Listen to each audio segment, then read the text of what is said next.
دروازے پہ دستک ہوئی، میں گھبرا کے اٹھا، اتنی رات کو کون آیا؟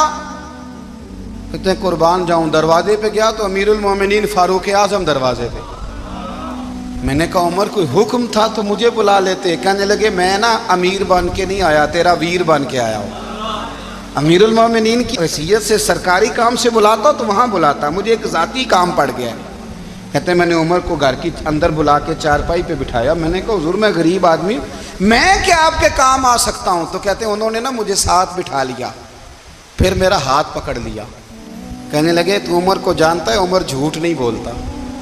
تو جانتا ہے عمر وعدوں کا پکا ہے؟ کہا حضور جانتا ہوں۔ کہا میں اس وقت آیا ہوں جب دیکھ بھی کوئی نہیں رہا۔ حضرت حذیفہ بن یمان کہتے ہیں پریشان ہو گیا، حضور پہیلیاں نہ بجھوائیں، مہربانی کریں بتائیں کدھر آئے ہیں؟ تو حضرت عمر فاروق فرمانے لگے 62 سال کا ہو گیا ہوں، 63 میں چل رہا ہے، داڑھی سفید ہو گئی ہے، پھل پک گیا، اٹھ فریدہ ستیا، داڑھی آ گئی پور، اگا نیڑے آ گئی، پیچھا رہ گیا دور، اب قبر اشر کا معاملہ صاف نظر آنے لگا ہے۔ کہا حضور مجھ سے کیا چاہتے ہیں؟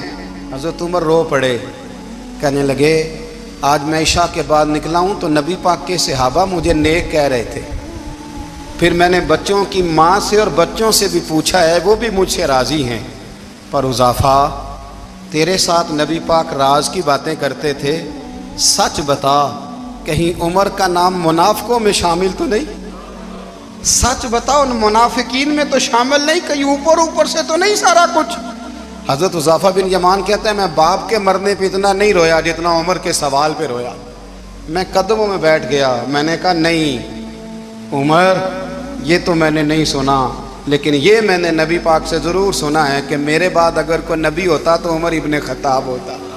یہ میں نے اپنے کانوں سے سنا ہے کہ عمر جس گلی سے گزرے شیطان رستہ بدل جاتا ہے۔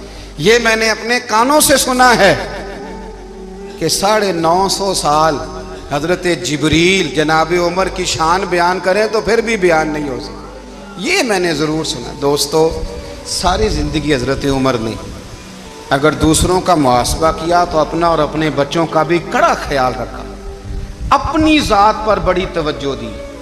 جو لوگ اپنا بھول جاتے ہیں نا، ہمیں اپنی صحت کا بڑا خیال ہے لیکن اپنی روحانی زندگی کا کوئی خیال نہیں ہے۔ حضرت عمر فاروق رضی اللہ تعالیٰ عنہ نا باہر والوں کا بھی بڑا سخت حساب کرتے تھے، بڑا ایک گورنر صاحب نے لباس بڑا شاندار پہننا شروع کر دیا تھا تو حضرت عمر نے اتروا کے نا تو انہیں ٹاٹ کا لباس پہنا کے تو اونٹ چرانے کی ڈیوٹی دے دی تھی، اتنا سخت احتساب کرتے تھے۔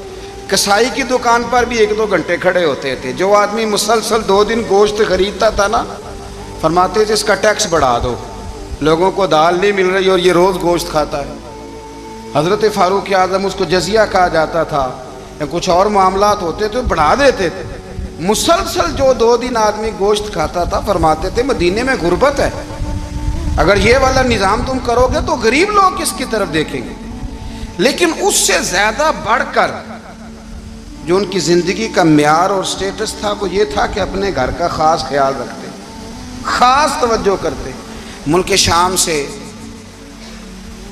اور ایران سے کچھ لوگ آپ کی خدمت میں آئے تو وہاں سے کچھ کنیزیں بھی آئیں، ان کے بادشاہ کا پیغام لے کے۔ شاہ ایران کی کنیز کو ملکہ نے کہا کہ نا حضرت عمر کی زوجہ کو دیکھ کے آنا ذرا کس طرح کی ہے۔ ہمارے ملک میں کیا کہتے ہیں خاتون اول، باقی سارے دوؤں میں خاتون اول، ذرا خاتون اول کو دیکھ کے آنا۔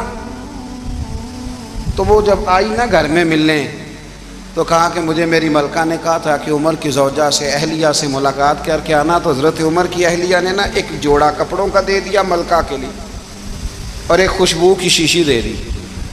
اب جب وہ تحفے وہاں گئے تو اس ملکہ نے نا کچھ سونے کا سامان بھیجا، کچھ زیورات بھیجے، کچھ تحائف بھیجے۔ جب حضرت عمر کے گھر آئے نا وہ خادم لے کے آیا، اس نے کہا جی آپ کی اہلیہ نے تحفے بھیجے تھے، تو جواب میں شاہ ایران کی بیوی نے یہاں جس ملک کا وہ سفیر تھا انہوں نے بھی یہ بھیجے۔